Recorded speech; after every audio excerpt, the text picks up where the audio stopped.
Dear friends, ಎಲ್ರಿಗೂ ನಮಸ್ಕಾರ. Welcome to Inquest current affairs class number 271. So ಇವತ್ತಿನ ತರಗತಿಯಲ್ಲಿ ನಾವು 16 ಮತ್ತು 17ನೇ ಆಗಸ್ಟ್ 2022ರ ಪ್ರಚಲಿತ ಘಟನೆಗಳನ್ನ ಡಿಸ್ಕಸ್ ಮಾಡ್ತಾ ಇದ್ವಿ.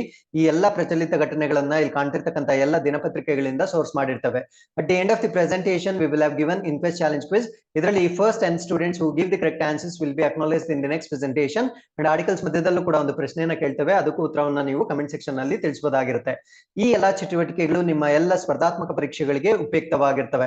So before getting into today's articles, these are the key answers of Inquest Challenge number 235, and we appreciate Aishwarya, Veerashaiva, Sindhu, Praveen, Chidanand, Nagraj, Anil, Harish, Kirti, Bandhavya, Pramod, and many others also have given correct answers.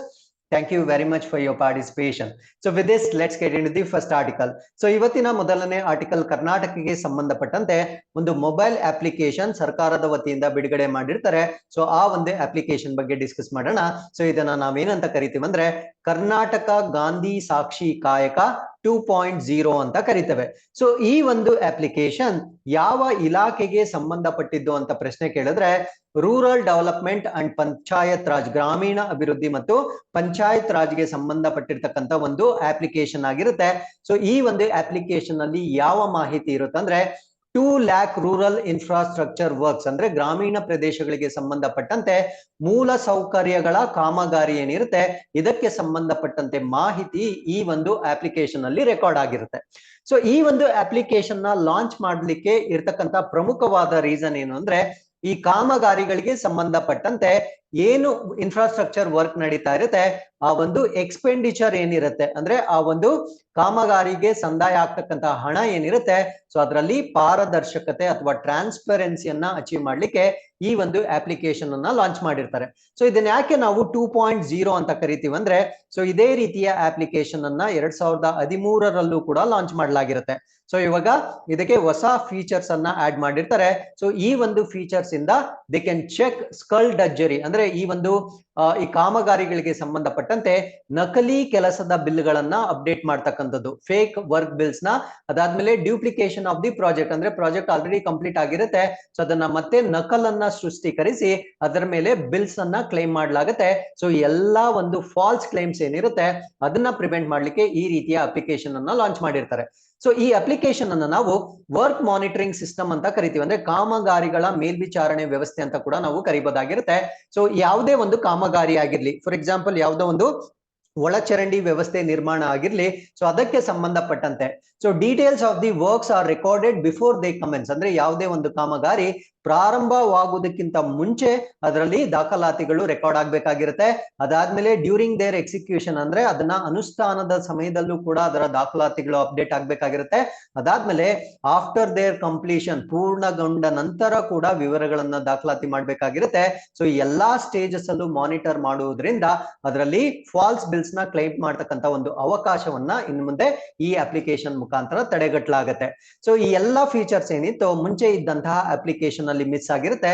So ಆ ಒಂದು ಕಾರಣದಿಂದ ಇದನ್ನ update ಮಾಡಿ 2.0 ಅಂತ ಈಗ ಮತ್ತೊಮ್ಮೆ launch ಮಾಡಿರ್ತಾರೆ. So with this we are come to the second article. This is about Karnataka Raitha Vidyanidhi scheme. So ಅದ್ರ ಜೊತೆಗೆ ಈ ಒಂದು ಅಮೃತ್ ಯೋಜನೆಗಳು ಅಂತ ನಾವೇನ್ ಕರಿತೀವಿ ಅಂದ್ರೆ because of 75 years of independence Karnataka ರಾಜ್ಯದಲ್ಲಿ ಅನುಷ್ಠಾನ ಮಾಡಿರ್ತಕ್ಕಂಥ ಕೆಲವು ವಿಶೇಷ ಸ್ಕೀಮ್ಸ್ ಯಾವುದು ಎಲ್ಲವನ್ನು ನಾವು ಡಿಸ್ಕಸ್ ಮಾಡ್ತಾ ಬರೋಣ. ಸೊ ಅದಕ್ಕಿಂತ ಮುಂಚೆ ಕರ್ನಾಟಕ ರೈತ ವಿದ್ಯಾನಿಧಿ ಯೋಜನೆ ಅಂತ ಡಿಸ್ಕಸ್ ಮಾಡೋಣ. ಎಲ್ಲ ಮಾಹಿತಿ ಈ ಒಂದು ಯೋಜನೆಯ ಹೆಸರಲ್ಲೇ ಸಿಗುತ್ತೆ. ಒಂದು ರೈತರಿಗೆ ವಿದ್ಯಾನಿಧಿ ಅಂದ್ರೆ ಅವರ ಒಂದು ಶಿಕ್ಷಣಕ್ಕೆ ಕೊಡ್ತಕ್ಕಂಥ ನಿಧಿಯನ್ನ ನಾವು ರೈತ ವಿದ್ಯಾನಿಧಿ ಯೋಜನೆ ಅಂತ ಕರಿತಾ ಇದ್ವಿ. ಸೊ ಇದನ್ನ ಮುಂಚೆ ಯಾರು ಕೊಡ್ತಾ ಇದ್ರು ಅಂದ್ರೆ ಫಾರ್ಮರ್ ಚಿಲ್ಡ್ರನ್, ಅಂದ್ರೆ ರೈತರ ಮಕ್ಕಳಿಗೆ ಮಾತ್ರ ವಿದ್ಯಾರ್ಥಿ ವೇತನವನ್ನ ಕೊಡ್ತಾ ಇದ್ರು. ಸೊ ಇವಾಗ ಇದನ್ನ ಬೇರೆಯವ್ರಿಗೂ ಕೂಡ ಎಕ್ಸ್ಟೆಂಡ್ ಮಾಡಿರ್ತಾರೆ. ಯಾರಿಗೆ ಎಕ್ಸ್ಟೆಂಡ್ ಮಾಡಿದ್ದಾರೆ ಅಂದ್ರೆ ಲ್ಯಾಂಡ್ಲೆಸ್ ಅಗ್ರಿಕಲ್ಚರಲ್ ಲೇಬರ್ಸ್ ಯಾರು ಇರ್ತಾರೆ, ಅಂದ್ರೆ ಭೂರಹಿತ ಕೃಷಿ ಕಾರ್ಮಿಕರ ಮಕ್ಕಳು ಯಾರಿರ್ತಾರೆ ಸೊ ಅವ್ರಿಗೂ ಕೂಡ ಈ ಒಂದು ಸ್ಕೀಮ್ ಅನ್ನ ಎಕ್ಸ್ಟೆಂಡ್ ಮಾಡಿರ್ತಾರೆ.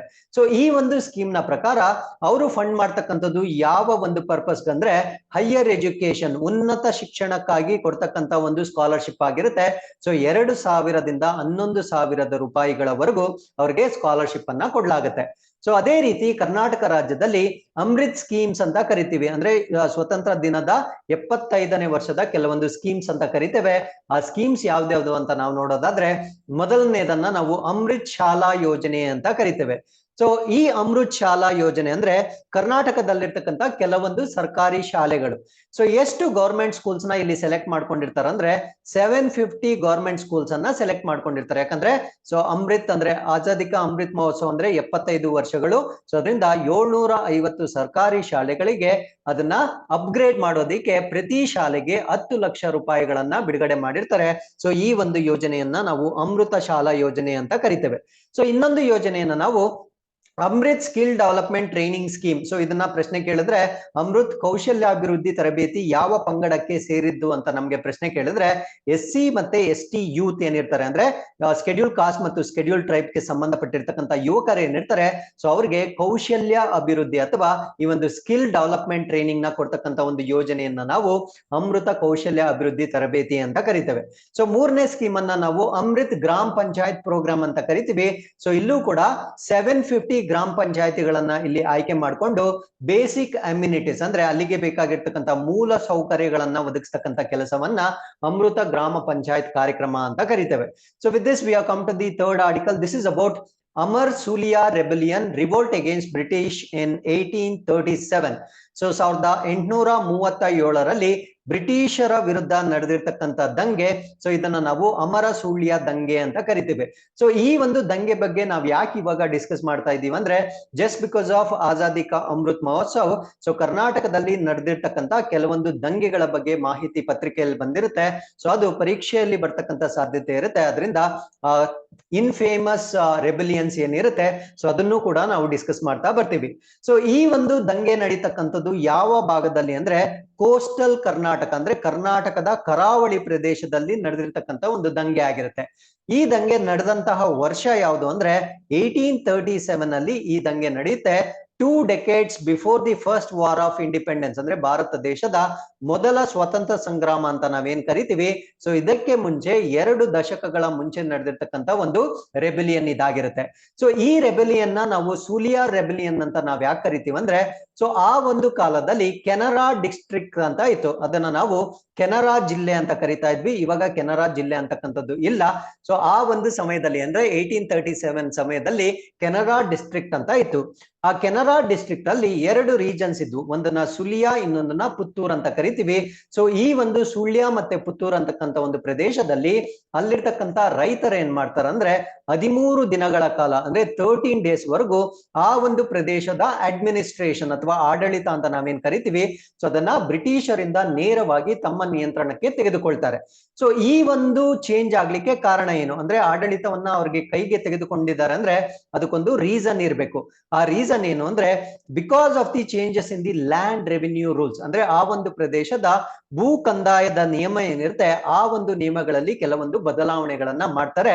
ಸೊ ಆ ಬದಲಾವಣೆಗಳ ಕಾರಣದಿಂದ ಈ ಸೂಲ್ಯ ರೆಬೆಲಿಯನ್ ಏನಿರುತ್ತೆ ಅದು ಯಾರ ಒಂದು ನಾಯಕತ್ವದ ಅಡಿಯಲ್ಲಿ ಅಥವಾ ನೇತೃತ್ವದ ಅಡಿಯಲ್ಲಿ ನಡೆಯುತ್ತೆ ಅಂತ ಪ್ರಶ್ನೆ ಕೇಳಿದ್ರೆ ಕೆದಂಬಾಡಿ ರಾಮಯ್ಯ ಗೌಡ ಅಂತಕ್ಕಂಥವರ ನೇತೃತ್ವದಲ್ಲಿ ಮಾರ್ಚ್ 1837ರಲ್ಲಿ ಈ ಒಂದು ದಂಗೆ ನಡೆಯುತ್ತೆ. ಸೊ ಯಾವ ಬದಲಾವಣೆ ಮಾಡ್ತಾರೆ ಅಂದ್ರೆ ಆ ಒಂದು ಸಮಯದಲ್ಲಿ ಕ್ಯಾಶ್ ವಾಸ್ ಅನ್ನೋನ್ ಅಂದ್ರೆ ಆ ಬಾರ್ಡರ್ ಸಿಸ್ಟಮ್ ಅಂತ ನಾವೇನ್ ಕರಿತಾ ಇದ್ವಿ. ಸೊ ಆ ಒಂದು ಪದ್ಧತಿ ಆ ಕಾಲದಲ್ಲಿ ರೂಢಿ ಇರುತ್ತೆ. ಬಟ್ ಬ್ರಿಟಿಷ್ ಏನ್ ಮಾಡ್ತಾರೆ ಅಂದ್ರೆ ಆ ರೆವಿನ್ಯೂ ಅಥವಾ ಕಂದಾಯ ಏನ್ ಪೇ ಮಾಡ್ತಾರೆ ಸೊ ಅದನ್ನ ಕಂಪಲ್ಸರಿ ಕ್ಯಾಶ್ ರೂಪದಲ್ಲಿ ಅಥವಾ ನಗದು ರೂಪದಲ್ಲಿ ಅವರು ಪಾವತಿ ಮಾಡ್ಬೇಕಂತ ಇಂಪೋಸ್ ಮಾಡ್ತಾರೆ. ಆ ಒಂದು ಕಾರಣದಿಂದ ಅಲ್ಲಿರ್ತಕ್ಕಂಥ ರೈತರು ಅಸಮಾಧಾನಗೊಳ್ತಾರೆ. ಸೊ ಆ ಕಾರಣದಿಂದ ಅವರು ಬ್ರಿಟಿಷರ ವಿರುದ್ಧ ದಂಗೆ ಹೇಳ್ತಾರೆ. ಸೊ ಅದನ್ನ ನಾವು ಸೂಲಿಯಾ ರೆಬೆಲಿಯನ್ ಅಂತ ಕರಿತೇವೆ. ಸೊ ಇದ್ರ ಜೊತೆಗೆ ಇನ್ನೊಂದು ರೀಸನ್ ಕೂಡ ಇರುತ್ತೆ. ಇನ್ನೊಂದು ರೀಸನ್ ಏನು ಅಂದ್ರೆ ಆ ಭಾಗದಲ್ಲಿ ಬೆಳೀತಕ್ಕಂಥ ಟೊಬ್ಯಾಕೋ ಅಥವಾ ತಂಬಾಕು ಅಂತ ನಾವೇನ್ ಕರಿತೀವಿ ಮತ್ತು ಕರಾವಳಿ ಪ್ರದೇಶವಾಗಿದ್ರಿಂದ ಅಲ್ಲಿ ಸಾಲ್ಟ್ ಅಥವಾ ಉಪ್ಪಿನ ಉತ್ಪಾದನೆ ಕೂಡ ಇರುತ್ತೆ. ಸೊ ಈ 2 ಪ್ರಾಡಕ್ಟ್ಸ್ ಟೊಬ್ಯಾಕೋ ಮತ್ತೆ ಸಾಲ್ಟ್ ಏನಿರುತ್ತೆ ಸೊ ಇದರ ಸೇಲ್ಸ್ ಕಂಟ್ರೋಲ್ ಅಂದ್ರೆ ಅದರ ಮಾರಾಟದ ಸಂಪೂರ್ಣವನ್ನ ನಿಯಂತ್ರಣ ಮಾಡ್ಲಿಕ್ಕೆ ಬ್ರಿಟಿಷರು ಪ್ರಯತ್ನ ಪಡ್ತಾರೆ. ಸೊ ಇವೆರಡು ರೀಸನ್ಸ್ ಇಂದ ಸೂಲಿಯಾ ದಂಗೆ ಆಗ್ಲಿಕ್ಕೆ ಪ್ರಮುಖವಾದ ಕಾರಣವಾಗಿರುತ್ತೆ. ಸೊ ನಮ್ಗೆ ಪರೀಕ್ಷೆಯಲ್ಲಿ ಪ್ರಶ್ನೆ ಹೇಗ್ ಕೇಳ್ತಾರೆ ಅಂದ್ರೆ what are the reasons for Sulya rebellion ಅಂತ ಪ್ರಶ್ನೆ ಕೇಳಿದಾಗ ಸೊ ಇವೆರಡು ರೀಸನ್ಸ್ ನಮ್ಗೆ ಗೊತ್ತಿರಬೇಕಾಗಿರುತ್ತೆ.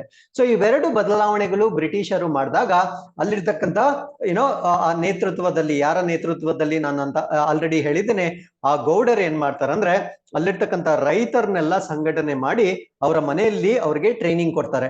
ಸೊ ಯಾವ ಪ್ರದೇಶದಲ್ಲಿ ಅವರಿಗೆ ತರಬೇತಿಯನ್ನ ಕೊಡ್ತಾರಂದ್ರೆ ಕೂಜುಮಲೆ ಅಂತಕ್ಕಂಥ ಒಂದು ಪ್ರದೇಶದಲ್ಲಿ ಅವರಿಗೆ ಟ್ರೈನಿಂಗ್ ಕೊಟ್ಟಾದ್ಮೇಲೆ ಅವರು ಮಾರ್ಚ್ 30, 1837ರಲ್ಲಿ ಸುಲಿಯಾ ಅಂತಕ್ಕಂಥ ಒಂದು ಪ್ರದೇಶವನ್ನ ಸಂಪೂರ್ಣವಾಗಿ ಅವರ ನೇತೃತ್ವಕ್ಕೆ ತೆಗೆದುಕೊಳ್ತಾರೆ. ಸೊ ಆ ಒಂದು ದಂಗೆಯ ಸಮಯದಲ್ಲಿ ಏನ್ ಮಾಡ್ತಾರಂದ್ರೆ they try to hoist their own flag. ಅವರು ತಮ್ಮದೇ ಆದ ಒಂದು ಧ್ವಜವನ್ನ ನಿರ್ಮಾಣ ಮಾಡಿ ಸೊ ಅದನ್ನ ಹಾರಿಸ್ಲಿಕ್ಕೆ ಪ್ರಯತ್ನ ಪಡ್ತಾರೆ. ಆ ಒಂದು ನಗರವನ್ನ 13 ದಿನಗಳ ಕಾಲ ಅವರ ಕಂಟ್ರೋಲ್ಗೆ ತೆಗೆದುಕೊಳ್ತಾರೆ. ಸೊ ಈ ರೀಸನ್ ಇಂದ ಬ್ರಿಟಿಷರ್ ಏನ್ ಮಾಡ್ತಾರಂದ್ರೆ many farmers were hang to death. So ಅಲ್ಲಿರ್ತಕ್ಕಂಥ ಅನೇಕ ರೈತರನ್ನ ನೇಣು ಬಿಗಿದು ಕೊಲ್ಲಲಾಗುತ್ತೆ. ಸೊ ಇದನ್ನ ನಾವು ಸುಲಿಯಾ ರೆಬೆಲಿಯನ್ ಅಂತ ಕರಿತೇವೆ. So with this we are come to the 4th article. This is also one more massacre. ಇದನ್ನ ನಾವು ವಿದುರಾಶ್ವತ್ಥ ಮಸಕರ್ ಅಥವಾ ವಿದುರಾಶ್ವತ್ಥ ಹತ್ಯಾಕಾಂಡ ಅಂತ ಕರಿತೇವೆ. ಸೊ ಈ ಒಂದು ಹತ್ಯಾಕಾಂಡ ಯಾವ ಒಂದು ಒಪ್ಪಂದದಿಂದ ಎಂಡ್ ಆಗುತ್ತಂದ್ರೆ ಮೀರ್ಜಾ ಪಟೇಲ್ ಪ್ಯಾಕ್ಟ್ ಅಥವಾ ಮೀರ್ಜಾ ಪಟೇಲ್ ಒಪ್ಪಂದ ಅಂತ ಕರಿತೇವೆ. ಸೊ ಈ ಒಂದು ಆರ್ಟಿಕಲ್ ಅಲ್ಲಿ ನಾವು ವಿದುರಾಶ್ವತ್ಥ ಹತ್ಯಾಕಾಂಡ ಮತ್ತೆ ಮೀರ್ಜಾ ಪಟೇಲ್ ಒಪ್ಪಂದ ಎರಡನ್ನು ಕೂಡ ನಾವು ಕಂಪ್ಲೀಟ್ ಆಗಿ ಸ್ಟಡಿ ಮಾಡ್ಬೇಕಾಗಿರುತ್ತೆ. ಸೊ ಫಸ್ಟ್ ಆಫ್ ಆಲ್ ನಾವು ವಿದುರಾಶ್ವತ್ಥ ಮಸಕರ್ ಬಗ್ಗೆ ತಿಳ್ಕೊಳ್ತಾ ಬರೋಣ. ಸೊ ಈ ಒಂದು ಮಸಕರ್ ಅಲ್ಲಿ ಎಷ್ಟು ಜನನ ಬ್ರಿಟಿಷರು ಕೊಲೆ ಮಾಡ್ತಾರಂದ್ರೆ 32 ಫ್ರೀಡಮ್ ಫೈಟರ್ಸ್ ಅಂದ್ರೆ 32 ಜನ ಸ್ವತಂತ್ರ ಹೋರಾಟಗಾರರನ್ನ ಭೀಕರವಾಗಿ ಹತ್ಯೆ ಮಾಡಲಾಗುತ್ತೆ. ಕಾರಣ ಏನು ಅಂದ್ರೆ they try to hoist tricolour on April 25, 1938 ಅಂದ್ರೆ ಏಪ್ರಿಲ್ 25ನೇ ತಾರೀಕು 1938ರಂದು ತ್ರಿವರ್ಣ ಧ್ವಜವನ್ನು ಹಾರಿಸಲು ಪ್ರಯತ್ನಿಸಿದ್ದಕ್ಕಾಗಿ ಪೊಲೀಸರು ಫೈರಿಂಗ್ ಮಾಡುವುದರ ಮುಖಾಂತರ 32 ಸ್ವತಂತ್ರ ಹೋರಾಟಗಾರರನ್ನ ವಿದುರಾಶ್ವತ್ಥ ಅಂತಕ್ಕಂಥ ಒಂದು ಪ್ರದೇಶದಲ್ಲಿ, ಇದು ಕೂಡ ಕರ್ನಾಟಕದ ಒಂದು ಪ್ರದೇಶವಾಗಿರುತ್ತೆ, ಸೊ ಅಲ್ಲಿ ಹತ್ಯೆಯನ್ನ ಮಾಡ್ತಾರೆ. ಅದನ್ನ ನಾವು ವಿದುರಾಶ್ವತ್ಥ ಮಸಕರ್ ಅಂತ ಕರಿತೇವೆ. The Congress led freedom movement. So ಆಗಿನ ಕಾಲದ ಫ್ರೀಡಮ್ ಮೂವ್ಮೆಂಟ್ ನ ಮಾಡ್ತಾ ಇರ್ತಕ್ಕಂಥ ಒಂದು ಕಾಂಗ್ರೆಸ್ ಏನ್ ಮಾಡುತ್ತಂದ್ರೆ they was violently suppressed in Mysuru Kingdom. ಅಂದ್ರೆ ಆಗಿನ ಕಾಲದ ಇದ್ದಂತಹ ಮೈಸೂರು ಸಾಮ್ರಾಜ್ಯ ಏನಿರುತ್ತೆ, ಸೊ ಈ ಒಂದು ಕಾಂಗ್ರೆಸ್ ನೇತೃತ್ವದಲ್ಲಿ ನಡೀತಾ ಇರ್ತಕ್ಕಂಥ ಒಂದು ಸ್ವಾತಂತ್ರ್ಯ ಚಳುವಳಿ ಏನಿರುತ್ತೆ, ಸೊ ಅದನ್ನ ವೈಲೆಂಟ್ ಆಗಿ ಸಪ್ರೆಸ್ ಮಾಡ್ತಾರೆ, ಅಂದ್ರೆ ಹಿಂಸಾತ್ಮಕವಾಗಿ ಅದನ್ನ ನಿಗ್ರಹ ಮಾಡ್ತಾರೆ. ಸೊ ಯಾರು ಇದನ್ನ ನಿಗ್ರಹ ಮಾಡ್ತಾರೆ ಅಂದ್ರೆ ಆಗಿನ ಮೈಸೂರು ಕಿಂಗ್ಡಮ್ ನ ರೂಲರ್ ಆಗಿರ್ತಕ್ಕಂಥ 4ನೇ ಕೃಷ್ಣರಾಜ ಒಡೆಯರ್ ಮತ್ತೆ ದಿವಾನರಾಗಿರ್ತಕ್ಕಂಥ ಸರ್ ಮಿರ್ಜಾ ಇಸ್ಮಾಯಿಲ್. ಇವರು ವೈಲೆಂಟ್ಲಿ ಅವ್ರನ್ನ ಸಪ್ರೆಸ್ ಮಾಡ್ಲಿಕ್ಕೆ ಪ್ರಯತ್ನವನ್ನ ಪಡ್ತಾರೆ. ಸೊ ನಮ್ಗೆ ಎಕ್ಸಾಮ್ ಅಲ್ಲಿ ವಿದುರಾಶ್ವತ್ಥ ಮಸಕರ್ ಆದಾಗ ಮೈಸೂರಿನ ದಿವಾನರು ಯಾರಾಗಿದ್ದರು ಅಂತ ಪ್ರಶ್ನೆ ಕೇಳಿದ್ರೆ ಮತ್ತೆ ಅಲ್ಲಿರ್ತಕ್ಕಂಥ ರೂಲರ್ ಯಾರಾಗಿದ್ರು ಅಂತ ಪ್ರಶ್ನೆ ಕೇಳಿದ್ರೆ ಸೊ ಇವರಿಬ್ಬರ ಹೆಸರು ನಿಮ್ಗೆ ಗೊತ್ತಿರ್ಬೇಕಾಗಿರುತ್ತೆ. ಅದಾದ್ಮೇಲೆ ಏನಾಗುತ್ತಂದ್ರೆ Vidurashwatha subsequently came to known as Jallianwala Bagh of south India. So ಈ ಒಂದು ಹಿಂಸಾತ್ಮಕವಾಗಿ ಅದನ್ನ ನಿಗ್ರಹ ಮಾಡೋದಕ್ಕೆ ಏನ್ ಪ್ರಯತ್ನ ಪಡ್ತಾರೆ, ಆ ಒಂದು ಕಾರಣದಿಂದ ವಿದುರಾಶ್ವತ್ಥವನ್ನ ನಾವ್ ಏನಂತ ಕರಿತೀವಿ ಅಂದ್ರೆ ದಕ್ಷಿಣ ಭಾರತದ ಜಲಿಯನ್ ವಾಲಾ ಬಾಗ್ ಅಂತ ಕರಿತೇವೆ. ಕಾರಣ ಏನು ಅಂದ್ರೆ ಜಲಿಯನ್ ವಾಲಾ ಬಾಗ್ ಅಲ್ಲೂ ಕೂಡ ಇದೇ ರೀತಿಯ ಇನ್ಸಿಡೆಂಟ್ಸ್ ಆಗಿರುತ್ತೆ. ಆ ಇನ್ಸಿಡೆಂಟ್ಸ್ ಏನು ಅಂತ ನಾವು ಕಂಪ್ಲೀಟ್ ಆಗಿ ಡಿಸ್ಕಸ್ ಮಾಡ್ತಾ ಬರೋಣ. ಸೊ ಫಸ್ಟ್ ಏನಾಗುತ್ತೆ ಅಂದ್ರೆ Congress leader of Gauribidanur decided to hoist the tricolour at Vidurashwatha. So Vidurashwatha ಅಂತಕ್ಕಂಥ ಒಂದು ಪ್ರದೇಶದಲ್ಲಿ ಕಾಂಗ್ರೆಸ್ನ ಒಬ್ಬ ನಾಯಕರು ತ್ರಿವರ್ಣ ಧ್ವಜವನ್ನ ಹಾರಿಸ್ಲಿಕ್ಕೆ ನಿರ್ಧಾರವನ್ನ ಮಾಡ್ತಾರೆ. ಯಾಕೆ ಅಲ್ಲಿ ತ್ರಿವರ್ಣ ಧ್ವಜವನ್ನ ಹಾರಿಸ್ಲಿಕ್ಕೆ ನಿರ್ಧಾರ ಮಾಡ್ತಾರೆ ಅಂದ್ರೆ ಆ ಪ್ರದೇಶದಲ್ಲಿ ಒಂದು ಫೇರ್ ನಡೀತಾ ಇರುತ್ತೆ, ಜಾತ್ರೆ ನಡೀತಾ ಇರುತ್ತೆ. ಆ ಜಾತ್ರೆಯನ್ನ ನಾವು ಕ್ಯಾಟಲ್ ಫೇರ್ ಮತ್ತೆ ಆನ್ಯುಯಲ್ ರಥೋತ್ಸವ ಅಂತ ಕರಿತೀವಿ, ಅಂದ್ರೆ ವಾರ್ಷಿಕ ರಥೋತ್ಸವ ನಡೀತಾ ಇರುತ್ತೆ. ಸೊ ಆ ಒಂದು ಸಂದರ್ಭದಲ್ಲಿ ತ್ರಿವರ್ಣ ಧ್ವಜವನ್ನ ಹಾರಿಸ್ಬೇಕು ಅಂತ ಗೌರಿಬಿದೂರಿನ ಕಾಂಗ್ರೆಸ್ ನಾಯಕರು ನಿರ್ಧಾರವನ್ನ ತೆಗೆದುಕೊಳ್ತಾರೆ. ಆ ನಿರ್ಧಾರವನ್ನ ತೆಗೆದುಕೊಂಡ ನಂತರ ಇಬ್ಬರು ನಾಯಕರು, 2 ಲೀಡರ್ಸ್, ಆ 2 ಲೀಡರ್ಸ್ ಯಾರ್ಯಾರು ಅಂದ್ರೆ ರಾಮಯ್ಯ ಶೆಟ್ಟಿ ಮತ್ತೆ ಜ್ವಾಲಯ್ಯ ಅಂತ ಕರಿತೇವೆ. ಸೊ ಇವರಿಬ್ಬರನ್ನ ಏನ್ ಮಾಡ್ತಾರಂದ್ರೆ British arrested them on April 23rd, April 23ನೇ ತಾರೀಕು ಸೊ ಅವ್ರನ್ನ ಅರೆಸ್ಟ್ ಮಾಡ್ತಾರೆ. ಸೊ ಅದಾದ್ಮೇಲೆ ಏನಾಗುತ್ತಂದ್ರೆ ಏಪ್ರಿಲ್ 25ನೇ ತಾರೀಕು ಅಷ್ಟೊತ್ತಿಗೆ ಇವರಿಬ್ಬರ ನಾಯಕರನ್ನ ಅರೆಸ್ಟ್ ಮಾಡಿರುವುದರ ಸಲುವಾಗಿ ವಿದುರಾಶ್ವತ್ಥ ಅಂತಕ್ಕಂಥ ಪ್ರದೇಶದಲ್ಲಿ ಲಾರ್ಜ್ ಸ್ಕೇಲ್ ಆಫ್ ಪ್ರೊಟೆಸ್ಟರ್ಸ್ ಅಂದ್ರೆ ದೊಡ್ಡ ಪ್ರಮಾಣದ ಪ್ರತಿಭಟನಾಕಾರರು ಅಲ್ಲಿ ಜಮಾಯಿಸ್ತಾರೆ. ಸೊ ಜಮಾಯಿಸಿದಾಗ ಆ ಒಂದು ಜನರ ಮೇಲೆ ಹಲ್ಲೆಯನ್ನ ಮಾಡ್ಲಾಗತ್ತೆ. ಆ ಒಂದು ಹಲ್ಲೆಯನ್ನ ನಾವು ವಿದುರಾಶ್ವತ್ಥ ಮಸಕರ್ ಅಂತ ಕರಿತೇವೆ. ಸೊ ಇದೇ ರೀತಿಯ ಇವೆಂಟ್ ಜಲಿಯನ್ ವಾಲಾ ಬಾಗ್ ಅಲ್ಲೂ ಕೂಡ ಆಗಿರುತ್ತೆ. ಸೊ ಆ ಒಂದು ಕಾರಣದಿಂದ ನಾವು ವಿದುರಾಶ್ವತ್ಥ ಮಸಕರ್ ಅನ್ನ south Indian Jallianwala Bagh ಅಂತ ಕರಿತೇವೆ. ಹಾಗಿದ್ರೆ ಇವತ್ತಿನ ಪ್ರಶ್ನೆ ಏನು ಅಂದ್ರೆ Jallianwala Bagh protest erupted due to the arrest of which 2 leaders. So ಈ ಮಸಕರ್ ಪ್ರೊಟೆಸ್ಟ್ ಅಂತಕ್ಕಂಥದ್ದು ರಾಮಯ್ಯ ಶೆಟ್ಟಿ ಮತ್ತು ಜ್ವಾಲಯ್ಯ ಅಂತಕ್ಕಂಥ ಇಬ್ಬರನ್ನ ಅರೆಸ್ಟ್ ಮಾಡ್ಲಿಕ್ಕೆ ನಡೆದಂತಹ ಒಂದು ಮಸಕರ್ ಆಗಿರುತ್ತೆ. ಸೊ ಅದೇ ರೀತಿ ಜಲಿಯನ್ ವಾಲಾ ಬಾಗ್ ಅಂತಕ್ಕಂಥದ್ದು ಯಾರನ್ನ ಅರೆಸ್ಟ್ ಮಾಡಿದ್ದಕ್ಕೋಸ್ಕರ ನಡೆದಿರ್ತಕ್ಕಂಥ ದಂಗೆ ಅನ್ನೋದನ್ನ ನೀವು ಕಮೆಂಟ್ಸ್ ಅಲ್ಲಿ ನಮ್ಗೆ ತಿಳಿಸ್ಬೇಕಾಗಿರುತ್ತೆ. ಸೊ ಅದಾದ್ಮೇಲೆ ಏನಾಗುತ್ತಂದ್ರೆ ಸೊ 25ನೇ ತಾರೀಕು ಅಲ್ಲಿ ಸಾಕಷ್ಟು ಜನ ಸೇರ್ತಾರೆ. ಸೊ ಮತ್ತೊಮ್ಮೆ ಇಲ್ಲಿ ಕೆಲವೊಂದು ನಾಯಕರು ಮತ್ತೆ ಸೇರ್ಕೊಳ್ತಾರೆ. ಆ ನಾಯಕರು ಯಾರ್ಯಾರು ಅಂತ ನಾವಿಲ್ಲಿ ಮಾರ್ಕ್ ಮಾಡಿರ್ತೇವೆ. ಸೊ ಅವ್ರು ಏನ್ ಮಾಡ್ತಾರ ಅಂದ್ರೆ ಅದೇ ಪ್ರದೇಶದಲ್ಲಿ ಮತ್ತೆ ಟ್ರೈ ಕಲರ್ ಅಥವಾ ತ್ರಿವರ್ಣ ಧ್ವಜವನ್ನ ಮತ್ತೆ ಆರಿಸಿದಾಗ ಮತ್ತೆ ಇವ್ರನ್ನೆಲ್ಲ ಅರೆಸ್ಟ್ ಮಾಡ್ಲಾಗತ್ತೆ. ಇಷ್ಟೆಲ್ಲ ಡೆವಲಪ್ಮೆಂಟ್ಸ್ ಆದಾಗ ಅಲ್ಲಿರ್ತಕ್ಕಂಥ ಮ್ಯಾಜಿಸ್ಟ್ರೇಟ್ ಏನ್ ಮಾಡ್ತಾರಂದ್ರೆ orders lathi charge on the crowd. So ಅಲ್ಲಿರ್ತಕ್ಕಂಥ ಕ್ರೌಡ್ ಮೇಲೆ ಲಾಠಿ ಚಾರ್ಜ್ ಮಾಡ್ಲಿಕ್ಕೆ ಆದೇಶವನ್ನ ಕೊಡ್ತಾರೆ. ಆದ್ರೆ ಅಲ್ಲಿರ್ತಕ್ಕಂಥ ಡಿಸ್ಟ್ರಿಕ್ಟ್ ಸೂಪರಿಂಟೆಂಡೆಂಟ್ ಆಫ್ ಪೊಲೀಸ್ ಏನಿರ್ತಾರೆ ಅವರ ಹೆಸರು AS ಖಲೀಲ್ ಅಂತ ಕರಿತೀವಿ. ಸೊ ಇವ್ರು ಏನ್ ಮಾಡ್ತಾರಂದ್ರೆ ಆ ಲಾಠಿ ಚಾರ್ಜ್ ಆ ಒಂದು ಆದೇಶವನ್ನ ಕೊಟ್ಟಿದ್ರು ಕೂಡ ಅಲ್ಲಿರ್ತಕ್ಕಂಥ ಜನರ ಮೇಲೆ ಅವರು ಫೈರ್ ಮಾಡ್ತಾರೆ. ಅಂದ್ರೆ ಬಂದೂಕಿನಿಂದ ಅಲ್ಲಿರ್ತಕ್ಕಂಥವ್ರನ್ನ ಗುಂಡು ಹಾರಿಸ್ಲಿಕ್ಕೆ ಪ್ರಯತ್ನ ಪಡ್ತಾರೆ. ಸೊ ಈ ಒಂದು ಕಾರಣದಿಂದ ಅಲ್ಲಿ ಜಮಾಯಿಸಿದ್ದಂತಹ 32 ಜನರು ಅಲ್ಲಿ ಸಾವನ್ನ ಅಪ್ತಾರೆ. ಸೊ ಈ ಒಂದು ಇನ್ಸಿಡೆಂಟ್ ನ ನಾವು ವಿದ್ರಾಶ್ವತ ಮಸಕ್ಕರ್ ಅಂತ ಕರಿತೇವೆ. ಸೊ ಈ ಒಂದು ಮಸಕ್ಕರ್ ಆದ್ಮೇಲೆ ಒಂದು ಒಪ್ಪಂದ ಆಗತ್ತೆ. ಆ ಒಂದು ಒಪ್ಪಂದವನ್ನ ನಾವು ಮಿರ್ಜಾ ಪಟೇಲ್ ಪ್ಯಾಕ್ಟ್ ಅಥವಾ ಮಿರ್ಜಾ ಪಟೇಲ್ ಒಪ್ಪಂದ ಅಂತ ಕರಿತೇವೆ.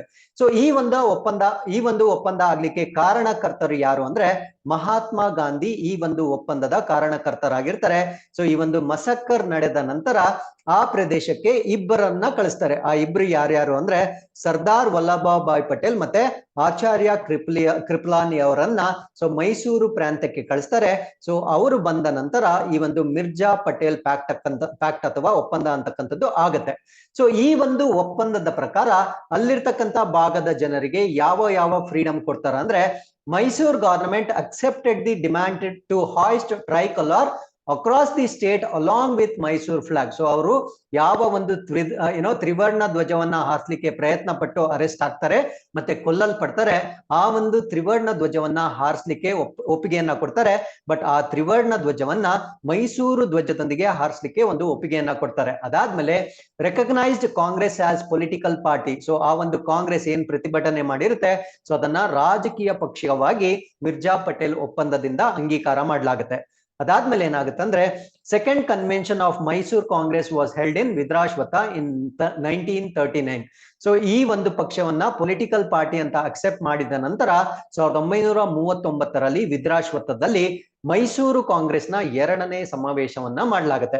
So with this we have come to the 5th article. This is also one more rebellion. So ಇದನ್ನ ನಾವು ನಗರ್ ರೆಬಿಲಿಯನ್ ಅಥವಾ ನಗರ ಬಂಡಾಯ ಅಂತ ಕರಿತೀವಿ. ಸೊ ಈ ಒಂದು ಬಂಡಾಯ ಆಲ್ರೆಡಿ ಫಾರ್ಗಾಟನ್ ಪಿಸಾಂಟ್ ಮೂವ್ಮೆಂಟ್ಸ್ ಅಂತ ಕರಿತೀವಿ. ಅಂದ್ರೆ ಮರೆತು ಹೋಗಿರ್ತಕ್ಕಂಥ ರೈತರ ಚಳುವಳಿ ಅಂತ ಕರಿತೀವಿ. ಯಾಕಂದ್ರೆ ಇದೆಲ್ಲ ಚಳುವಳಿಗಳನ್ನ ನಾವು ಅಷ್ಟಾಗಿ ಡಿಸ್ಕಸ್ ಮಾಡಲ್ಲ. ಸೊ ಈ ಎಲ್ಲ ಚಳುವಳಿಗಳನ್ನ ಪತ್ರಿಕೆಗಳಲ್ಲಿ ಕೊಟ್ಟಿರೋ ಕಾರಣದಿಂದ ನಾವು ಡಿಸ್ಕಸ್ ಮಾಡ್ತಾ ಇದ್ದೀವಿ. ಸೊ ಅದಾದ್ಮೇಲೆ ವಾಟ್ ಈಸ್ ನಗರ್ ರೆಬಿಲಿಯನ್ ಅಂದ್ರೆ rebellion of peasants in Malnad region of Karnataka. So ಇದು ಮಲ್ನಾಡು ಪ್ರದೇಶದಲ್ಲಿದ್ದ ರೈತರು ಮಾಡಿರ್ತಕ್ಕಂಥ ಒಂದು ಬಂಡಾಯ ಅಂತ ಕರಿತೇವೆ. ಸೊ ಯಾವ ಪ್ರಾಂತ್ಯದಲ್ಲಿ ಮಾಡ್ತಾರ ಅಂದ್ರೆ ಸೊ ಮಲ್ನಾಡ್ ಅಂತಕ್ಕಂಥ ಒಂದು ಪ್ರದೇಶದಲ್ಲಿ ನಗರ ಅಂತಕ್ಕಂಥ ಒಂದು ಪ್ರದೇಶ ಇರುತ್ತೆ. ನಗರ ಅಂದ್ರೆ ಸಿಟಿ ಅಲ್ಲ, ನಗರ ಅಂತಕ್ಕಂಥದ್ದು ಒಂದು ಪ್ರದೇಶ ಆಗಿರುತ್ತೆ. ಅಲ್ಲಿ ನಡೆದಿರ್ತಕ್ಕಂಥ ಒಂದು ದಂಗೆ ಆಗಿರೋದ್ರಿಂದ ಸೊ ಇದನ್ನ ನಾವು ನಗರ್ ರೆಬಿಲಿಯನ್ ಅಂತ ಕರಿತೇವೆ. ಸೊ ಇದನ್ನ ಮಾಡ್ಲಿಕ್ಕೆ ಕಾರಣ ಏನು? Once again same reason, against the taxation and inhuman practices of the rulers to extract taxes in 1830 and 31. So 1830 ಮತ್ತು 31ರ ಸಮಯದಲ್ಲಿ ತೆರಿಗೆ ಪದ್ಧತಿಯನ್ನ ಏನ್ ಬದಲಾವಣೆ ಮಾಡ್ತಾರೆ ಮತ್ತು ಅದನ್ನ ವಸೂಲಿ ಮಾಡ್ಲಿಕ್ಕೆ ಅಮಾನವೀಯ ಆಚರಣೆಗಳನ್ನ ಮಾಡ್ತಾರೆ. ಅದರ ವಿರುದ್ಧವಾಗಿ ನಡೆದ ದಂಗೆಯನ್ನ ನಾವು ನಗರದ ದಂಗೆ ಅಥವಾ ನಗರ ದಂಗೆ ಅಂತ ಕರಿತೇವೆ. ಸೊ ಇದರಿಂದ ಏನಾಗುತ್ತೆ ಅಂದ್ರೆ ಈ ರೆಬಿಲಿಯನ್ ಆದಾಗ ಅಥವಾ ದಂಗೆ ಆದಾಗ it force the Mysore rulers and British to deploy heavy force. So ಆ ಒಂದು ಪ್ರದೇಶಕ್ಕೆ ಮೈಸೂರು ಅರಸರು ಮತ್ತು ಬ್ರಿಟಿಷರು, ಕಾರಣ ಏನಂದ್ರೆ ಆ ಒಂದು ಪ್ರದೇಶ ಬ್ರಿಟಿಷರಿಂದ ಇಂಡೈರೆಕ್ಟ್ ಆಗಿ ಅಡ್ಮಿನಿಸ್ಟರ್ ಆಗ್ತಾ ಇರುತ್ತೆ. ನೇರವಾಗಿ ಮೈಸೂರು ಒಡೆಯರು ಅದನ್ನ ಅಧಿಕಾರ ಅಥವಾ ಅಲ್ಲಿ ನಿಯಂತ್ರಣ ಆಡಳಿತ ಮಾಡ್ತಾ ಇರ್ತಾರೆ. ಸೊ ಅವರು ಅಲ್ಲಿ ಹೆವಿ ಫೋರ್ಸಸ್ ನ ಕೊಡ್ಲಿಕ್ಕೆ ಅವರು ಡಿಸೈಡ್ ಮಾಡ್ತಾರೆ. ಆ ಒಂದು ಫೋರ್ಸಸ್ ಏನ್ ಮಾಡ್ತಾರೆ ಅಂದ್ರೆ 250 ಜನರ ಮರಣ ಆಗ್ಲಿಕ್ಕೆ ಇದು ಕಾರಣ ಆಗುತ್ತೆ. ಸೊ ಇದನ್ನ ನಾವು ನಗರ್ ರೆಬಿಲಿಯನ್ ಅಂತ ಕರಿತೇವೆ.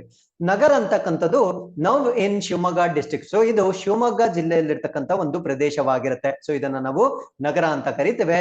So it was head quarters of the district. So ಆಗಿನ ಕಾಲದಲ್ಲಿ ಸೊ ಈ ಜಿಲ್ಲೆಯ ಒಂದು ಕೇಂದ್ರ ಪ್ರದೇಶ ಅಂತ ಇದನ್ನ ಟ್ರೀಟ್ ಮಾಡ್ತಾ ಇದ್ರು. Then it was part of Mysore state. So ಆಗಿನ ಸಮಯದಲ್ಲಿ ಇದು ಮೈಸೂರು ರಾಜ್ಯದ ಒಂದು ಭಾಗವಾಗಿತ್ತು, which was under indirect British rule. So ಇದನ್ನೇ ನಾನು ಮುಂಚೆ ಹೇಳಿದ್ದು, ಇದು ಪರೋಕ್ಷವಾಗಿ ಬ್ರಿಟಿಷರ ಆಳ್ವಿಕೆಗೆ ಒಳಪಟ್ಟಿತ್ತು, ಬಟ್ ನೇರವಾಗಿ ಇದನ್ನ ಮೈಸೂರು ರಾಜರು ಆಡಳಿತವನ್ನ ನಡೆಸ್ತಾ ಇದ್ರು. ಸೊ ಇದಕ್ಕಿಂತ ಮುಂಚೆ ಅಂದ್ರೆ ಬ್ರಿಟಿಷರು ಇದನ್ನ ಇಂಡೈರೆಕ್ಟ್ ಆಗಿ ಆಳ್ವಿಕೆ ಮಾಡೋದಕ್ಕಿಂತ ಮುಂಚೆ ಸೊ ಈ ಒಂದು ಪ್ರದೇಶವನ್ನ ಕೆಳದಿ ರೂಲರ್ಸ್ ಅಥವಾ ಕೆಳದಿಯ ಅರಸರ ಅಧೀನದಲ್ಲಿರ್ತಕ್ಕಂಥ ಒಂದು ಪ್ರದೇಶವಾಗಿರುತ್ತೆ. ಸೊ ಕೆಳದಿಯ ಅಧೀನದಲ್ಲಿರ್ತಕ್ಕಂಥ ಈ ಒಂದು ಪ್ರದೇಶವನ್ನ ಹೈದರ್ ಅಲಿ ಏನ್ ಮಾಡ್ತಾನಂದ್ರೆ 1763 ಅಲ್ಲಿ ಅದನ್ನ ವಶಪಡಿಸ್ಕೊಳ್ತಾನೆ. ಅದಾದ್ಮೇಲೆ ಈ ಒಂದು ಪ್ರದೇಶ ಟಿಪ್ಪು ಸುಲ್ತಾನ್ ರವರ ಆಡಳಿತದಲ್ಲಿ 1799ರವರೆಗೆ ಅವರ ಒಂದು ಅಧೀನದಲ್ಲಿರುತ್ತೆ. ಸೊ 1799 ಅಲ್ಲಿ ಟಿಪ್ಪು ಸುಲ್ತಾನ್ ಡೆತ್ ಏನಾಗುತ್ತೆ, ಸೊ ಆ ಒಂದು ಅವರ ನಿಧನದ ನಂತರ ಅದು ಬ್ರಿಟಿಷರ ಆಳ್ವಿಕೆಗೆ ಬಂದಿರತಕ್ಕಂತ ಒಂದು ಪ್ರದೇಶವಾಗಿರುತ್ತೆ. ಸೊ ಅದಾದ್ಮೇಲೆ ಕೆಳದಿಯ ನಾಯಕರಿದ್ದಾಗ ಯಾಕೆ ಈ ರೀತಿಯ ದಂಗೆಗಳಾಗಿಲ್ಲ ಅಂದ್ರೆ, they had a distinct land revenue system pro people, ಅಂದ್ರೆ ಜನರ ಪರ ಇರ್ತಕ್ಕಂಥ ಒಂದು ಕಂದಾಯ ಒಂದು ಸಿಸ್ಟಮ್ ಇರುತ್ತೆ. ಅದರಿಂದ ಆ ಒಂದು ಸಮಯದಲ್ಲಿ ಯಾವುದೇ ರೀತಿಯ ತೊಂದರೆಗಳು ಆಗಿರೋದಿಲ್ಲ. ಅದಾದ್ಮೇಲೆ ಬ್ರಿಟಿಷರ್ ಏನ್ ಮಾಡ್ತಾರೆ ಅಂದ್ರೆ ನ್ಯೂ ಟ್ಯಾಕ್ಸ್ ರಿಜಿಮ್ ಅಂದ್ರೆ ಒಂದು ಹೊಸ ತೆರಿಗೆ ಪದ್ಧತಿಯನ್ನ ಸ್ಟಾರ್ಟ್ ಮಾಡ್ತಾರೆ. ಮತ್ತೆ ಯಾರು ಅದನ್ನ ಪೇ ಮಾಡೋದಿಲ್ಲ, ಸೊ ಅವ್ರ ಮೇಲೆ ಒಂದು ವೈಲೆಂಟ್ ಆಗಿ ಅಂದ್ರೆ ಹಿಂಸಾತ್ಮಕವಾಗಿ ಅದನ್ನ ಕಲೆಕ್ಟ್ ಮಾಡ್ಲಿಕ್ಕೆ ಪ್ರಯತ್ನ ಪಡ್ತಾರೆ. ಸೊ ಆ ಒಂದು ಕಾರಣದಿಂದ ಆ ಪ್ರದೇಶದ ನಾಯಕ, ಅವ್ರನ್ನ ನಾವು ಕಿಂಗ್ ಆಫ್ ನಗರ್ ಅಥವಾ ನಗರದ ರಾಜ ಅಂತ ಕರಿತೇವೆ, ಅವರ ಹೆಸರು ಬೂದಿ ಬಸಪ್ಪ ನಾಯಕ ಅಂತಕ್ಕಂಥವರ ನೇತೃತ್ವದಲ್ಲಿ ಇವರು ರೈತರನ್ನ ಸಂಘಟಿಸಿ ಅಲ್ಲಿ ದಂಗೆಯನ್ನ ಹೇಳ್ತಾರೆ. ಸೊ ಅದನ್ನ ನಾವು ನಗರ್ ರೆಬೆಲಿಯನ್ ಅಂತ ಕರಿತೀವಿ.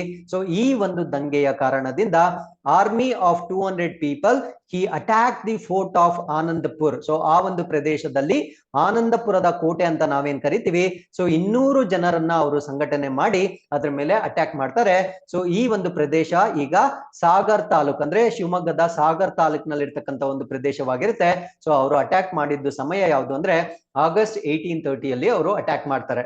ಸೊ ಅದಾದ್ಮೇಲೆ ಏನಾಗುತ್ತೆ ಅಂದ್ರೆ ದಿ ಕಿಂಗ್ ಕೃಷ್ಣರಾಜ ಒಡೆಯರ್ 3 ಅಂದ್ರೆ 3ನೇ Krishnaraja Wodeyar ordered officers to act tough on rebellions. ಆ ಒಂದು ದಂಗೆಯನ್ನ ಎದ್ದಿರ್ತಕ್ಕಂಥ ಜನರ ಮೇಲೆ ಕಠಿಣವಾಗಿ ಕಾರ್ಯನಿರ್ವಹಿಸಲಿಕ್ಕೆ 3ನೇ ಕೃಷ್ಣರಾಜ ಒಡೆಯರು ಆದೇಶವನ್ನ ಕೊಡ್ತಾರೆ. The people who refuse to pay taxes were subjected to grave punishment. So ಯಾರು ತೆರಿಗೆ ಪಾವತಿಸಲು ನಿರಾಕಾರ ಮಾಡ್ತಾರೆ, ಸೊ ಅವ್ರ ಮೇಲೆ ಕಠಿಣ ಶಿಕ್ಷೆ ಕೊಡ್ಲಿಕ್ಕೆ ಒಡೆಯರು ಆರ್ಡರ್ ಅನ್ನ ಮಾಡ್ತಾರೆ. By the end of December 1830, so 1830 December ಅಂತ್ಯದ ವೇಳೆಗೆ more than 50 people were killed in different incident. So ಈ ಒಂದು ಇನ್ಸಿಡೆಂಟ್ ಆದ್ಮೇಲೆ ವಿಭಿನ್ನ ಘಟನೆಗಳಲ್ಲಿ 50ಕ್ಕೂ ಹೆಚ್ಚು ಜನರನ್ನ ಕೊಲ್ಲಲ್ಪಡುತ್ತೆ. ಅದಾದ್ಮೇಲೆ on March 12, 1831, the Mysore army captured 180 rebels. So ಆ ಒಂದು ದಂಗೆಯಲ್ಲಿದ್ದ 180 ಬಂಡುಕೋರರನ್ನ ಇವರು ಮೈಸೂರು ಒಡೆಯರು ಕ್ಯಾಪ್ಚರ್ ಮಾಡ್ತಾರೆ. ಯಾವಾಗಂದ್ರೆ ಮಾರ್ಚ್ 12, 1831. ಅದಾದ್ಮೇಲೆ ಏನಾಗುತ್ತೆ, 99 ವರ್ later hand on the road. ಅಂದ್ರೆ 180 ಜನರನ್ನ ಅವರು ಕ್ಯಾಪ್ಚರ್ ಅಂದ್ರೆ ಅವರನ್ನ ವಶಪಡಿಸ್ಕೊಳ್ತಾರೆ. ಅದರಲ್ಲಿ 99 ಮಂದಿಯನ್ನ ರಸ್ತೆಯಲ್ಲೇ ನೇಣು ಹಾಕಲಾಗುತ್ತೆ. So this is how they treated the people of India. ಅದಾದ್ಮೇಲೆ ಏನಾಗುತ್ತೆ ಅಂದ್ರೆ ಇನ್ ಏಪ್ರಿಲ್ 1831, ಸೊ ಏಪ್ರಿಲ್ 1831 ಹೊತ್ತಿಗೆ the rulers manage to taken back Nagar under their control. So ಯಾವಾಗ ಈ ಒಂದು ನಗರ್ ಅಂತಕ್ಕಂಥ ಒಂದು ಪ್ರದೇಶವನ್ನ ಆಡಳಿತಕ್ಕೆ ತೆಗೆದುಕೊಂಡಿರ್ತಾರೆ, ಸೊ ಮತ್ತೆ ವಿಜಯನಗರದ ಆಡಳಿತಗಾರರು ಅದನ್ನ ಮತ್ತೊಮ್ಮೆ ಅವರ ನಿಯಂತ್ರಣಕ್ಕೆ ತೆಗೆದುಕೊಳ್ತಾರೆ. ಸೊ ಫಾಲೋಯಿಂಗ್ ದ ರೆಬೆಲಿಯನ್ ಅಂದ್ರೆ ಈ ಒಂದು ದಂಗೆ ಆದ ನಂತರ Mysuru state vent under the control of British in 1831. So Mysuru ರಾಜ್ಯವು 1831ರಲ್ಲಿ ಬ್ರಿಟಿಷರ ನಿಯಂತ್ರಣಕ್ಕೆ ಬರುತ್ತೆ. ಸೊ ಮುಂಚೆ ಆ ಮೈಸೂರು ರಾಜ್ಯವನ್ನ ಮೈಸೂರಿನ ಒಡೆಯರೇ ಅಡ್ಮಿನಿಸ್ಟರ್ ಮಾಡ್ತಾ ಇದ್ರು. ಸೊ ಈ ಒಂದು ಇನ್ಸಿಡೆಂಟ್ ಆದ್ಮೇಲೆ ಬ್ರಿಟಿಷರು ಅದನ್ನ ನೇರವಾಗಿ ತಮ್ಮ ಕಂಟ್ರೋಲ್ಗೆ ತೆಗೆದುಕೊಳ್ತಾರೆ. The king handed over the rule to company on October 19, 1831. So ಅಲ್ಲಿರ್ತಕ್ಕಂಥ ರಾಜ ಅಕ್ಟೋಬರ್ 19, 1831 ಕಂಪನಿಯ ಆಡಳಿತಕ್ಕೆ ಅದನ್ನ ವಿಸ್ತಾರ ಮಾಡ್ತಾರೆ, ಅಂದ್ರೆ ಬ್ರಿಟಿಷರಿಗೆ ಅದನ್ನ ಹಸ್ತಾಂತರ ಮಾಡ್ತಾರೆ. ಫಾರ್ ದ ನೆಕ್ಸ್ಟ್ 50 years ಅಂದ್ರೆ ಮುಂದಿನ 50 ವರ್ಷಗಳ ಕಾಲ the state was under the direct control of British. So ಆ ಒಂದು ರಾಜ್ಯವು ಬ್ರಿಟಿಷರ ನೇರ ಆಳ್ವಿಕೆಯಲ್ಲಿದ್ದಂತಹ ಒಂದು ಪ್ರದೇಶವಾಗುತ್ತೆ. So with this we have come to the 6th article. This is about Shri Aurobindo's 150th birth anniversary, Shri Aurobindo ರವರ 150ನೇ ಜನ್ಮ ವಾರ್ಷಿಕೋತ್ಸವದ ಬಗ್ಗೆ ಡಿಸ್ಕಸ್ ಮಾಡ್ತಾ ಇದ್ವಿ. ಸೊ ಇವರ ಒಂದು ಜನ್ಮ ವಾರ್ಷಿಕೋತ್ಸವ 15ನೇ ಆಗಸ್ಟ್ಗೆ 150 ವರ್ಷಗಳಾಗಿರುತ್ತೆ. ಸೊ ಕೋಯಿನ್ಸೈಡ್ ಏನು ಅಂದ್ರೆ 75 ವರ್ಷಗಳ ಇಂಡಿಪೆಂಡೆನ್ಸ್ ನ ನಾವು ಕಂಪ್ಲೀಟ್ ಮಾಡುವ ಸಮಯಕ್ಕೆ ಸೊ ಇವರು 150 ವರ್ಷದ ಜನ್ಮ ದಿನಾಚರಣೆಯನ್ನ ನಾವು ಆಚರಣೆ ಮಾಡ್ತಾ ಇದ್ದೀವಿ. ಸೊ ಇವ್ರ ಬಗ್ಗೆ ನಾವು ತಿಳ್ಕೊಳ್ಳೋದಾದ್ರೆ, so he was a renowned revolutionary, ಅಂದ್ರೆ ಭಾರತದಲ್ಲಿದ್ದಂತಹ ಒಬ್ಬ ಹೆಸರಾಂತ ಕ್ರಾಂತಿಕಾರಿಯಾಗಿರ್ತಾರೆ. Who later became a spiritual master, ತದನಂತರ ಅವರು ಆಧ್ಯಾತ್ಮಿಕ ಗುರುಗಳಾಗಿ ಕನ್ವರ್ಟ್ ಆಗ್ತಾರೆ. ಸೊ ಇವರ ಜನನ ಆಗಿರ್ತಕ್ಕಂಥದ್ದು 1872 ಅಲ್ಲೇ ಆಗಿರುತ್ತೆ. ಸೊ 2022ಗೆ 150 ವರ್ಷಗಳು ಕಂಪ್ಲೀಟ್ ಆಗಿರುತ್ತೆ. ಸೊ ಇವರು he studied classics tripos at Cambridge. So Cambridge ನಲ್ಲಿ ಅವರು ತಮ್ಮ ಒಂದು ವಿದ್ಯಾಭ್ಯಾಸವನ್ನ ಕಂಪ್ಲೀಟ್ ಮಾಡ್ತಾರೆ. ಸೊ ಅದಾದ್ಮೇಲೆ ಅವರು ಭಾರತಕ್ಕೆ ವಾಪಸ್ ಬಂದಾಗ ಜಾಯಿಂಟ್ ಬರೋಡಾ ಸ್ಟೇಟ್, ಅಂದ್ರೆ ಬರೋಡಾ ರಾಜ್ಯವನ್ನ ಅವ್ರು ಸೇರ್ಕೊಳ್ತಾರೆ. ಯಾವ ಒಂದು ಏನೋ ಕೆಪಾಸಿಟಿಯಲ್ಲಿ ಅವ್ರು ಸೇರ್ಕೊಳ್ತಾರೆ ಅಂದ್ರೆ ಬ್ಯೂರೋಕ್ರಾಟ್ ಕೆಪಾಸಿಟಿಯಲ್ಲಿ, ಅಂದ್ರೆ ಅಧಿಕಾರಶಾಹಿಯಾಗಿ ಅವ್ರು ಸೇರ್ಕೊಳ್ತಾರೆ. ಅದಾದ್ಮೇಲೆ professor of French at Baroda college, ಅಲ್ಲಿರ್ತಕ್ಕಂಥ ಬರೋಡಾ ಕಾಲೇಜ್ ನಲ್ಲಿ ಫ್ರೆಂಚ್ ಪ್ರಾಧ್ಯಾಪಕರಾಗಿ ಅವರು ಸೇರ್ಕೊಳ್ತಾರೆ. ಸೊ ಅದಾದ್ಮೇಲೆ ಅದ್ರ ಜೊತೆಗೆ ಈ ಸ್ಟಾರ್ಟೆಡ್ ಮಾಸ್ಟರಿಂಗ್ ಇಂಡಿಯನ್ ಲ್ಯಾಂಗ್ವೇಜಸ್, ಅಂದ್ರೆ ಭಾರತೀಯ ಭಾಷೆಗಳನ್ನ ಅಧ್ಯಯನ ಮಾಡ್ಲಿಕ್ಕೆ ಅವರು ಸ್ಟಾರ್ಟ್ ಮಾಡ್ತಾರೆ.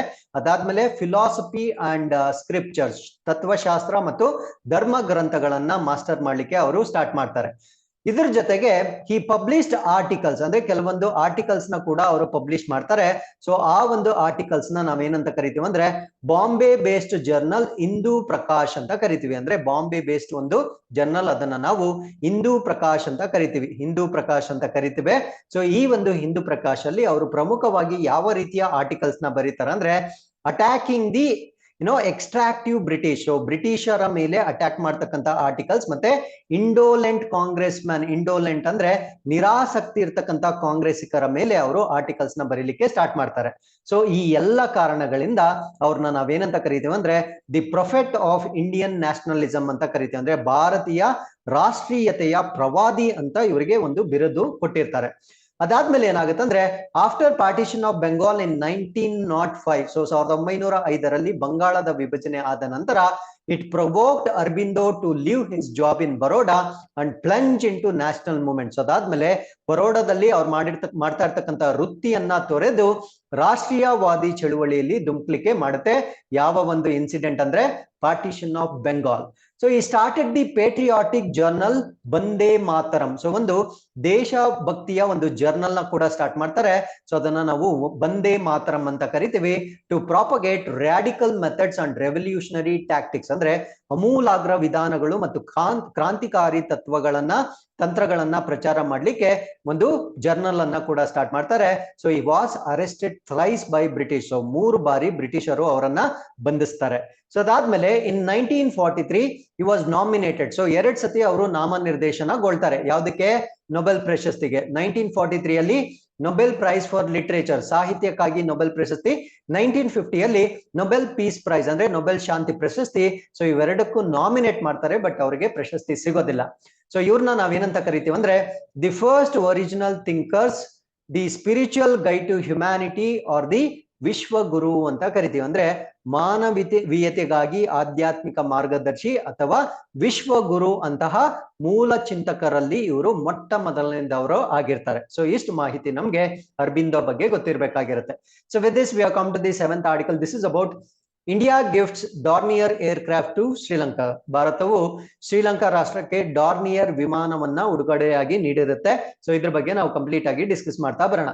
ಸೊ ಇದು to enhance security ties with the island nation. So ಈ ಒಂದು ದ್ವೀಪ ರಾಷ್ಟ್ರದೊಂದಿಗೆ ಭದ್ರತಾ ಸಂಬಂಧವನ್ನ ಇನ್ನೂ ಭದ್ರ ಮಾಡ್ಕೊಳ್ಳಿಕ್ಕೆ ಭಾರತ ರಾಷ್ಟ್ರ ಡಾರ್ನಿಯರ್ ಅಂತಕ್ಕಂಥ ಒಂದು ವಿಮಾನವನ್ನ ಹಸ್ತಾಂತರ ಮಾಡ್ಲಿರುತ್ತೆ. So this is going to increase mutual understanding, mutual trust ಮತ್ತೆ ಕೋಆಪರೇಷನ್. ಸೊ ಪರಸ್ಪರ ತಿಳುವಳಿಕೆ, ಪರಸ್ಪರ ನಂಬಿಕೆ ಮತ್ತು ಸಹಕಾರವನ್ನ ವರ್ಧಿಸ್ತಕ್ಕಂಥ ಒಂದು ಇನಿಷಿಯೇಟಿವ್ ಆಗಿರುತ್ತೆ. ಸೊ ಯಾವ್ದನ್ನ ಗಿಫ್ಟ್ ಮಾಡಿರ್ತಾರೆ ಅಂದ್ರೆ ಡಾರ್ನಿಯರ್ 228 ಅನ್ನೋದನ್ನ ಭಾರತ ರಾಷ್ಟ್ರ ಶ್ರೀಲಂಕಾಗೆ ಗಿಫ್ಟ್ ಮಾಡಿರ್ತಾರೆ. ಸೊ ಒಂದು ಕಾನ್ಕ್ಲೇವ್ ಇರುತ್ತೆ, ಅದನ್ನ ನಾವು ಕೊಲಂಬೋ ಸೆಕ್ಯೂರಿಟಿ ಕಾನ್ಕ್ಲೇವ್ ಅಂತ ಕರಿತೀವಿ. ಸೊ ಈ ಒಂದು ಕಾನ್ಕ್ಲೇವ್ ಅಲ್ಲಿ ಎಷ್ಟು ಮೆಂಬರ್ ನೇಷನ್ಸ್ ಇರುತ್ತೆ ಅಂತ ಪ್ರಶ್ನೆ ಕೇಳಿದ್ರೆ, ಅದು ಪ್ರಾರಂಭ ಆದಾಗ ಇಂಡಿಯಾ, ಶ್ರೀಲಂಕಾ ಮತ್ತೆ ಮಾಲ್ಡೀವ್ಸ್ ಈ 3 ರಾಷ್ಟ್ರಗಳನ್ನ ಒಳಗೊಂಡಿಂತ ಒಂದು ತ್ರಿಪಕ್ಷೀಯ ಉಪಕ್ರಮವಾಗಿತ್ತು, ಅಂದ್ರೆ ಟ್ರೈಲ್ಯಾಟ್ರಲ್ ಇನಿಷಿಯೇಟಿವ್ ಆಗಿತ್ತು.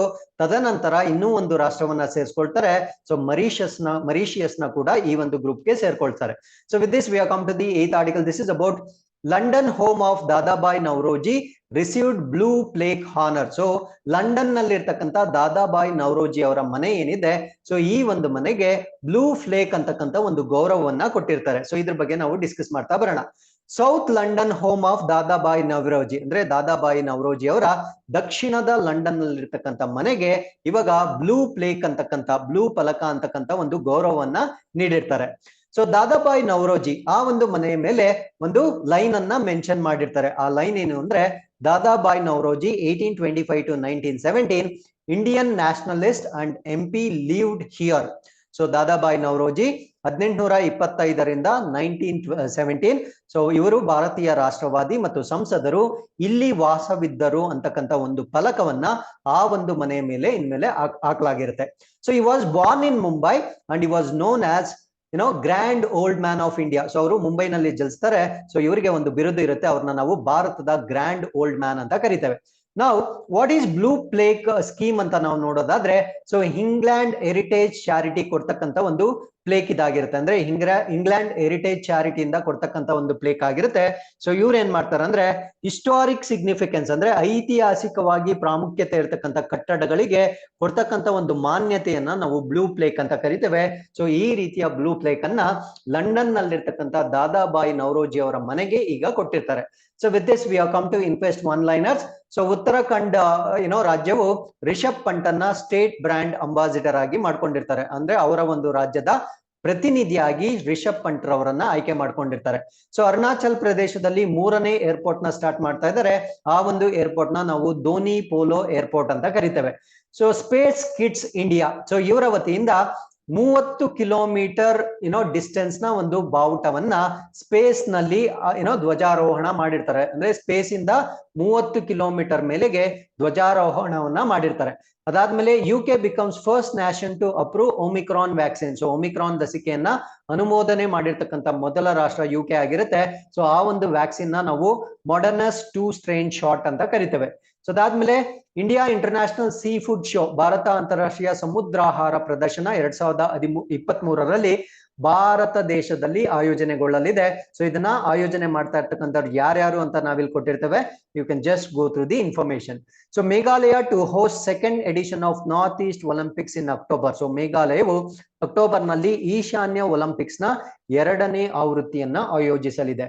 ಸೊ ಇಲ್ಲಿಗೆ ಇವತ್ತಿನ ಎಲ್ಲಾ ಪ್ರಚಲಿತ ಘಟನೆಗಳು ಕಂಪ್ಲೀಟ್ ಆಗಿರುತ್ತೆ. With this we have come to inquest challenge number 236. You can just pause the video, go through the questions and give us the answers. So once again, I'll meet you tomorrow with tomorrow's current affairs. Till then, keep reading, be safe. Thank you very much for watching this.